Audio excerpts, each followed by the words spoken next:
Le Seigneur parle tantôt d'une manière, tantôt d'une autre, mais on n'y prend pas garde. Mais ce jour-là, vraiment, j'ai pris garde. J'ai reçu le message.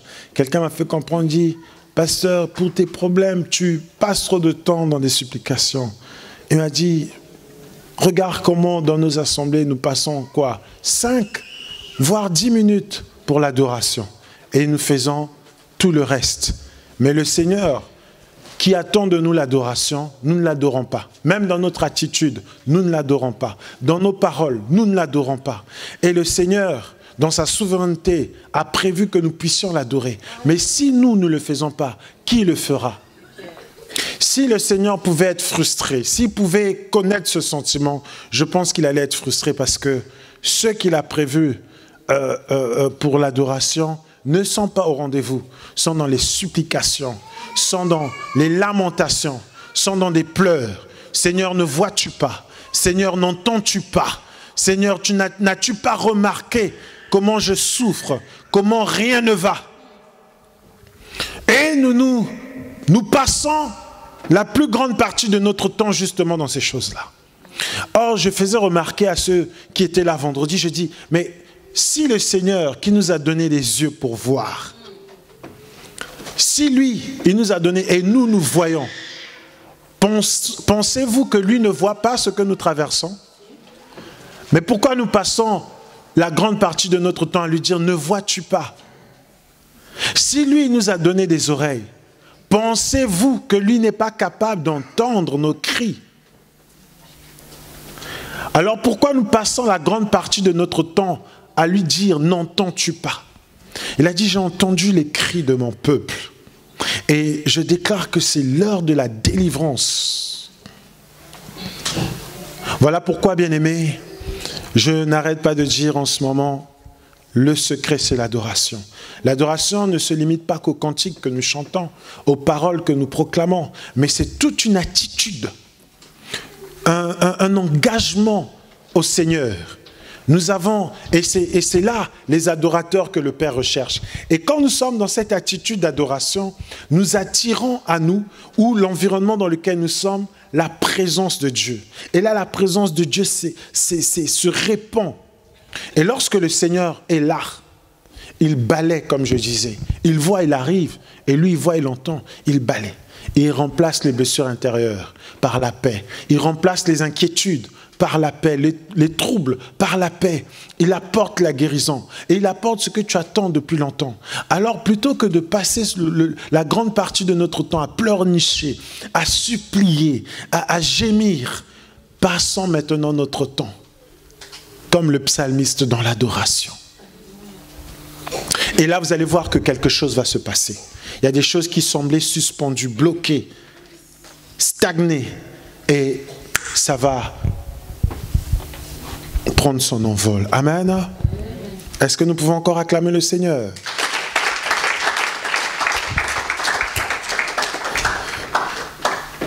Alors, même si on ne finit pas ce que nous allons commencer aujourd'hui, je rappelle que nous sommes toujours dans notre thème, le peuple de Dieu. Je pense qu'on va le continuer et l'achever dans notre nuit de gloire. On va passer vraiment une nuit de gloire le vendredi prochain. En tout cas, ça sera vraiment un temps où je prie, je souhaite de tous mes voeux qu'aucun de nous ne puissions manquer cela, prenant toutes les dispositions pour les papas, les mamans, les jeunes gens, afin que personne ne puisse louper cette occasion, que personne ne puisse rater ce rendez-vous divin, cette sainte convocation où le Seigneur va puissamment se manifester dans nos vies. Amen. Amen. Alors nous allons lire un passage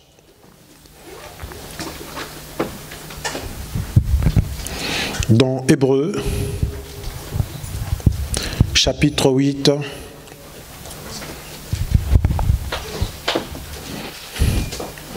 Hébreux chapitre 8, à partir du verset 10, nous honorons les Écritures.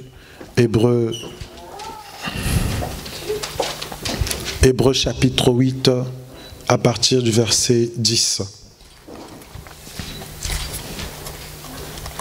Hébreux chapitre 8, à partir du verset 10.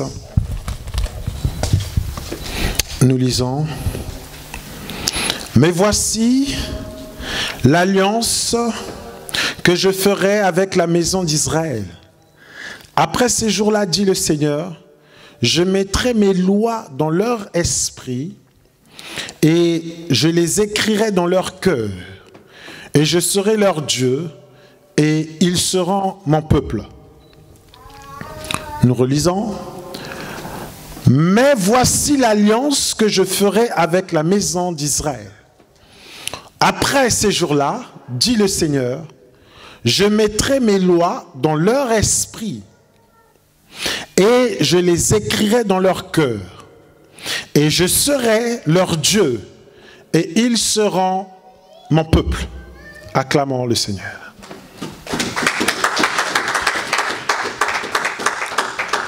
Bien-aimés, comme vous le savez, depuis le mois que le mois de février a commencé, donc nous partageons le message sur le peuple de Dieu.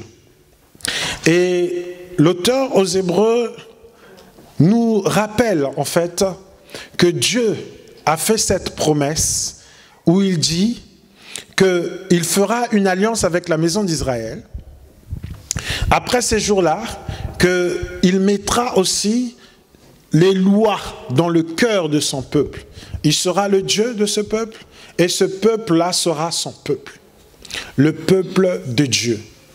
Bien-aimés dans le Seigneur, nous devons comprendre que de tout temps, en tout cas depuis que Dieu a créé l'humanité, il a toujours recherché l'intimité avec sa créature. Il a toujours cherché un rapport d'intimité avec sa créature. Voyons dans le désert comment ça se passait. Chaque soir, il visitait Adam. Chaque soir, il visitait Adam et Ève. Quand Adam était tout seul dans le jardin, chaque soir, il le visitait. Il observait comment Adam travaillait. Il observait comment Adam nommait les animaux. Il observait comment Adam se débrouillait dans le jardin dans lequel il l'avait placé. Et c'est aussi dans ses visitations qu'il a constaté lui-même qu'il n'était pas bon que Adam soit seul. Alors il lui a fait une aide semblable. Nous remarquons, bien-aimés, lorsque nous lisons les Écritures, que ce n'était pas Adam qui avait manifesté le besoin, mais Dieu qui sait tout, qui se pourvoit lui-même et qui pourvoit à nos besoins, avait déjà remarqué, il avait constaté, il savait déjà que Adam a besoin d'une compagne, que Adam ne doit pas rester seul. Il a toujours recherché cette relation d'intimité entre lui et son peuple. Lorsque nous voyons par exemple dans le livre de 1 Samuel, nous voyons là que le peuple de Dieu justement en a eu assez d'avoir ou d'être dirigé par un être invisible. Ils ont dit non, nous ne voulons pas que l'Éternel soit notre roi. Nous voulons être comme les peuples d'alentour. Ils ont un roi physique. Nous aussi, on veut un roi. Alors, ils ont pressé le prophète de prier et de trouver un roi. Et c'est ainsi que Dieu a dit, bon, va leur prendre Saoul.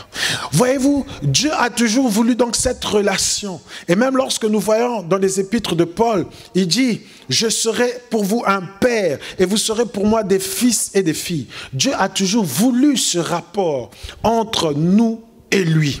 Ainsi, il déclare qu'il y aura une époque, il y aura un temps où il trouvera des personnes, comme on a lu dans Hébreux 8, là-bas 10. Mais voici l'alliance que je ferai avec la maison d'Israël. Après ces jours-là, dit le Seigneur, je mettrai mes lois dans leur esprit. J'écrirai dans leur cœur et je serai leur Dieu et ils seront mon peuple. Il dit qu'il y aura une époque où il mettra les lois dans le cœur, dans leur esprit, dans l'esprit de ceux-là qui seront son peuple. Ils marcheront avec les lois du Seigneur dans leur esprit. Mais quand je lis ça, bien-aimé, je me rends compte d'une chose. Quand je méditais cela, le Seigneur m'a emmené à développer et à lire beaucoup de choses. J'ai remarqué ceci, que lorsque le Seigneur est venu, qu'il a pris ses disciples et il a travaillé avec eux, et au moment où il devait partir, il a dit, il est mieux pour vous que je m'en aille, afin que le Saint-Esprit vienne et il vous enseignera toutes choses. Et vous remarquerez qu'à partir de ce moment-là, c'est le Saint-Esprit qui scelle la parole de Dieu dans notre cœur. Et ainsi, la parole que nous recevons, c'est le Saint-Esprit qui scelle cela dans notre cœur. Pourquoi? Parce que le Saint-Esprit s'invite en nous, il vient tabernacler en nous, il vient résider en nous. Ainsi, notre marche ne se fait plus selon la chair, mais notre marche se fait selon l'Esprit. Nous sommes rangés en bataille et nous suivons notre Dieu et le Saint-Esprit nous conduit dans toutes choses. Je mettrai mes lois dans leur esprit. Notre esprit est maintenant saturé de sa loi. Parce que la Bible dit que l'Esprit de Dieu témoigne à notre esprit que nous sommes enfants de Dieu. La loi de Dieu est maintenant au niveau de l'esprit. Plus simplement au niveau de la chair, ni au niveau de l'âme, mais au niveau de l'esprit. Donc l'être intérieur. Car nous sommes sans ignorer que la Bible dit en réalité en l'homme c'est l'esprit. Alors notre esprit qui a été insufflé à la création, notre esprit là reçoit la loi de Dieu. Et la loi de Dieu ne se situe plus au niveau de la chair. Parce que quand la loi de Dieu se situe au niveau de la chair, qu'est-ce qui se passe? Nous sommes les gens d'un instant. Donc nous prétendons quelquefois appartenir au Seigneur, mais c'est juste un instant. Parce qu'il suffit juste que tu sortes de l'endroit où tu viens d'écouter la parole, tu vas rencontrer une situation et cela suffira pour que ça t'éloigne de Dieu. Cela suffira pour que la joie que tu as reçue en écoutant la parole s'évapore et que tu deviennes sans vie. Parce que la parole de Dieu est esprit et vie. Voilà pourquoi il dit, je ferai alliance avec ce peuple, avec la maison d'Israël. Bien aimé, quand nous disons maison d'Israël, nous devons comprendre une chose. Nous avons parlé de l'église de Dieu. C'est pour cela que nous devons être assidus dans tous les thèmes que nous voyons. Dans l'église de Dieu, nous avons dit que l'église, c'est aussi une maison. C'est une maison qui est bâtie de pierres vivantes. Une maison spirituelle. Donc la maison d'Israël comprenait par là l'église. Je trouverai un peuple, l'église. Et ce peuple-là sera différent parce que ma loi sera dans leur esprit. Pas dans leur chair, comme pour dire ça sera comme une tradition, mais dans leur esprit. Alléluia. Et quand on lit ça, on peut se dire, mais c'est une époque qui viendra après les tribulations. Mais nous devons comprendre quelque chose. La vie éternelle, nous l'avons déjà reçue lorsque nous acceptons le Seigneur. La vie éternelle ne viendra pas après la mort. Non, nous l'avons déjà reçue. Alléluia. Donc nous sommes déjà ce peuple-là dont il fait l'alliance, mais une alliance spirituelle dans laquelle la loi de Dieu est dans notre esprit. Nous allons comprendre quelque chose.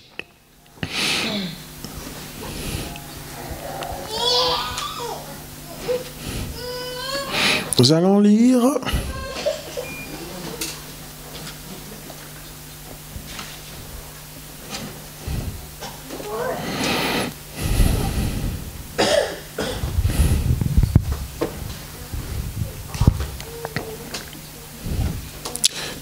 Apocalypse,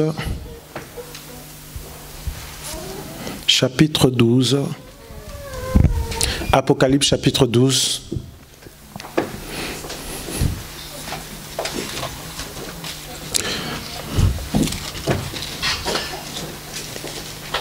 Apocalypse, chapitre 12.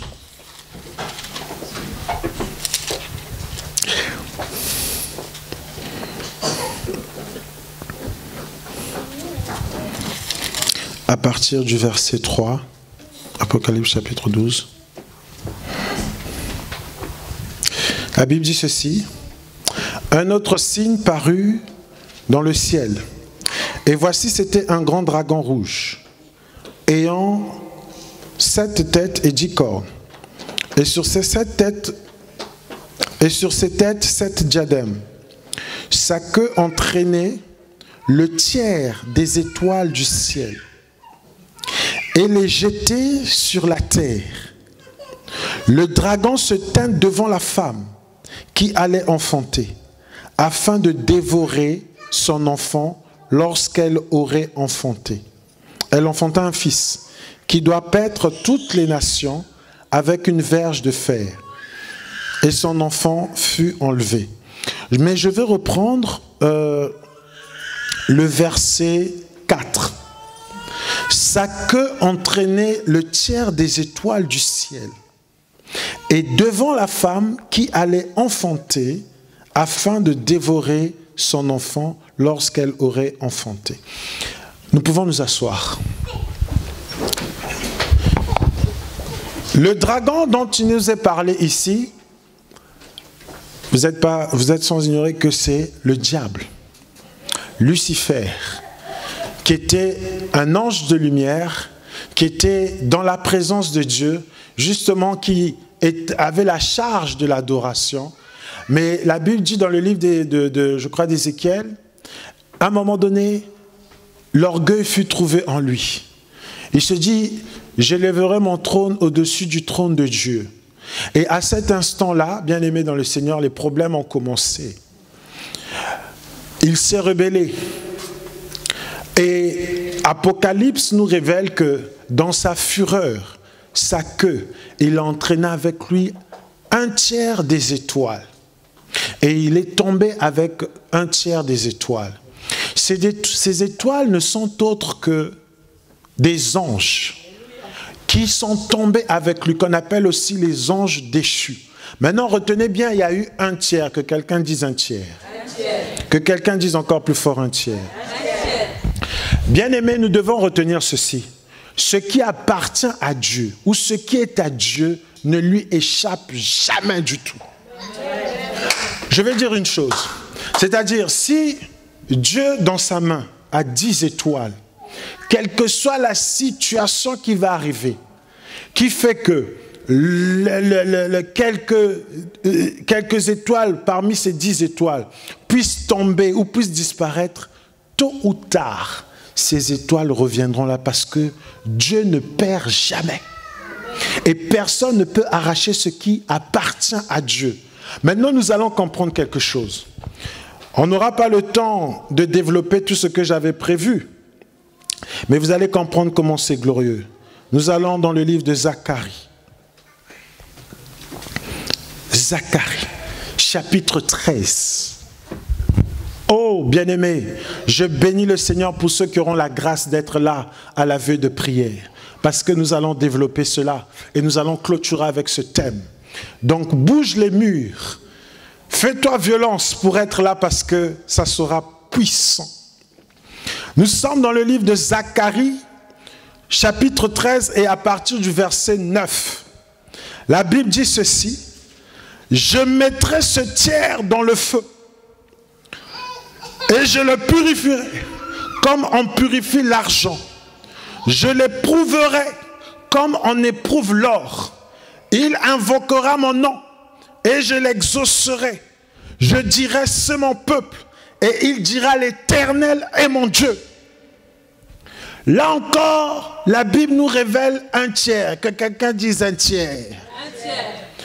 Bien-aimés, il y a quelque chose que nous devons comprendre là. Parce que rien de ce qui est marqué dans les Écritures n'est marqué par hasard. Le diable, dans sa révolte, il entraîne un tiers. Dieu, dans son amour, dans sa grâce, il prend aussi un tiers. Et le tiers qu'il prend, il met dans le feu pour éprouver, comme on éprouve l'or. Alléluia. Comme je n'ai pas le temps de rentrer dans les profondeurs, je vais juste dire ceci. Je vais juste dire ceci. Est-ce que nous nous souvenons que lorsque il a s'agi de bénir Abraham, Dieu a dit à Abraham, sors. Il le fait sortir d'abord le matin et Abraham voit, il lui dit, essaie de compter un peu le sable de la mer. Il dit, je ne peux. Il dit, voilà, ta descendance sera aussi nombreuse que celle-ci. Un autre jour, il le fait sortir le soir. Qu'est-ce qu'il lui dit? Regarde le ciel, essaie de compter les étoiles. Il dit, mais je ne peux. Il dit, ta descendance sera aussi nombreuse que les étoiles que tu vois. Savez-vous, bien-aimés le Seigneur, que le Seigneur nous considère comme des étoiles? Amen. Alléluia. Amen. Amen. Je vais donner des indices. Savez-vous que lorsque le Seigneur est venu, il a révélé la vision de Jacob? Alléluia. Vous vous souvenez, n'est-ce pas? Qu'est-ce qu'il a dit à Nathanaël? Vous verrez quoi? Désormais, le ciel comment? S'ouvrir. Et qu'est-ce qui se fera? Les anges font quoi? Donc il y a des anges qui n'étaient pas au ciel, qui étaient sur terre. Alléluia. Il y a un remplacement. Le diable a pris un tiers, Dieu remplace par un tiers. Maintenant, ce un tiers-là, qu'est-ce qu'il dit? Il dit, oh, toi tu as cru que tu peux piller le ciel, mais je vais te prouver. Qu'est-ce qu'il fait? Il arrive sur terre, il crée un être humain pour faire de cet être humain une étoile qui va remplacer parmi les étoiles qui ont été prises par le diable. Est-ce que nous avons compris quelque chose? Est-ce que nous avons compris quelque chose? Là, je nous mets sur la piste. Mais le plus lourd, c'est le vendredi. La nuit de gloire. Parce que ça sera réellement une nuit de gloire. C'est pour cela, bien-aimé, que le nombre est compté. Vous savez, bien-aimé, cette rébellion a eu lieu avant que l'être humain ne soit créé. Alléluia. Amen. Cette rébellion a eu lieu avant que les êtres humains ne soient créés. Voilà pourquoi le diable dit, mais non, on va être remplacé. Le diable pensait que Dieu va faire la paix, va dire, bon, revenez. Or, il ne savait pas qu'ils allaient être remplacés. Et lesquels qui vont remplacer? C'est les anges qui vont monter. Yes. Alléluia. Alléluia. Il les a pris ici. Voilà pourquoi c'était une grande vision que Jacob avait reçue. Il n'a pas compris, il dit, mais d'habitude les anges descendent. Mais comment là les anges montent? Mais qui sont ces anges qui commencent leur ascension ici sur terre? Donc ils montent. Et cette échelle, c'est qui? C'est Jésus-Christ. Parce que Jacob a vu l'échelle. Mais Jésus révèle à Nathanaël que désormais, vous verrez les anges monter et descendre sur le Fils de l'homme. Le Seigneur fait de nous des étoiles. Alléluia.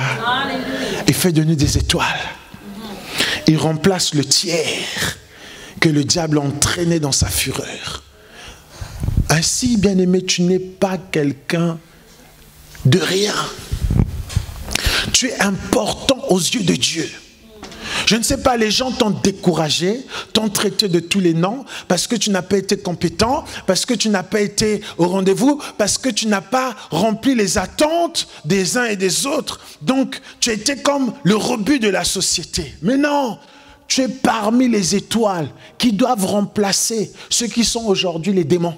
Parce qu'eux ne repartiront plus là-bas. Or, le Seigneur ne perd pas. Donc, le tiers qui a été entraîné doit être remplacé. Amen. C'est ce que le Seigneur m'a révélé pendant que je méditais ces choses. J'ai dit waouh. Amen. Donc tu vas remplacer. Voilà pourquoi aux yeux de Dieu, tu as de l'importance. Et voilà pourquoi tu irrites le cœur du diable. Parce que lui, il a déjà compris le plan de Dieu. Donc quand il te regarde, il dit, oh, donc c'est lui qui va me remplacer. Là où moi j'étais. C'est comme quelqu'un qui avait des privilèges, qui avait un poste de responsabilité. On lui dit, voici la personne qui va te remplacer. Mais comment la personne là va te regarder? Elle ne part pas parce qu'elle va en retraite, mais parce qu'on dit, virez. Et on lui montre la personne qui va le remplacer. Et lui, s'il a 3 masters, la personne qui va le remplacer n'a même pas le bac. Il dit, oh! J'ai dit, mais ça va pas. Donc quand tu regardes la personne, hein, c'est comme toi, tu as été viré et tu vois que la personne qu'on met ne t'atteint même pas la cheville. Ça te révolte encore plus. Amen. Ou ton mari te remplace par une femme, quand tu la regardes, tu dis, mais tu te regardes, tu la regardes, tu dis, mais qu'est-ce qu'il est allé chercher là-bas? Ça te révolte encore plus. Et c'est pour ça que le diable, quand il regarde Ruben, dit, oh, il va nous remplacer. Regarde Josué, il dit, oh, il va nous remplacer. Regarde ce film. C'est pour cela qu'il tourmente ta vie. Il te crée toutes les misères du monde. Mais toi, sois dans la joie. Comprenez ceci. Ah, j'ai dit, je n'allais pas développer. Mais comprenez ceci. Dans Luc 10, qu'est-ce qui se passe? Il dit, il envoie les disciples. Les disciples reviennent en sautant et lui disent, même les démons nous ont été soumis. Et il révèle quoi à ses disciples? Il dit, mais je voyais le diable tomber. Je voyais le diable tomber. En fait, il est en train de leur dire, mais ils seront soumis parce que vous avez pris leur place. Mais ils n'ont pas compris. Il dit non, réjouissez-vous plutôt parce que vos noms sont inscrits dans le livre de vie. En d'autres termes, réjouissez-vous parce que vous les avez remplacés. Je l'ai vu tomber. Vous avez maintenant le dessus sur lui. Parce que vous avez le pouvoir de marcher sur les scorpions, sur les serpents et sur toute la... Ainsi, rien ne pourra vous nuire. Est-ce que nous comprenons quelque chose? Est-ce que nous comprenons quelque chose? Bien-aimés, je vais développer ça. Parce que le Seigneur nous a dit que là, il fallait d'abord passer le temps dans l'adoration. Le Seigneur est comme ça. Il aime qu'on aille petit à petit. Parce que sa parole est précieuse. Elle ne se partage pas avec précipitation. On est pressé par l'heure. Non, on est pressé. Ok, c'est pas grave. Vendredi, on ne le saura pas. On aura tout notre temps. Amen. Amen. Le Seigneur est merveilleux. Et si nous sommes là, bien-aimés, nous sommes. Voilà pourquoi ne marche pas à reculons. Ne sers pas le Seigneur à reculons. Pénible. Donc tu sens ton corps lourd pour te lever pour venir adorer le Seigneur. Mais non, tu es une étoile. Tu sens ton corps lourd pour j'y vais pas, je fais pas, pour la gloire du Seigneur. Non, bien-aimés dans le Seigneur, nous devons réaliser ce que nous représentons pour notre Seigneur. Nous sommes les étoiles. Voilà pourquoi lorsque le Seigneur est né dans cette étable ce jour-là, c'est une étoile qui guidait les mages. Et comme il nous fait participer à sa nature divine, nous aussi nous sommes devenus des étoiles. Et nous allons remplacer, c'est pour cela dans Zacharie, il dit, je prends le tiers, il va laisser 2 tiers. Il prend un tiers, il met dans le feu. Pourquoi? Ah non, je ne développe pas, j'ai dit, acclamons le Seigneur, acclamons. Non mais acclamons. Vendredi aussi c'est un jour. Amen. Pour ceux qui ne pourront pas être là, je vous plains, mais qu'est-ce que je peux faire? Amen. Le temps est ainsi imparti. Mais rassurez-vous.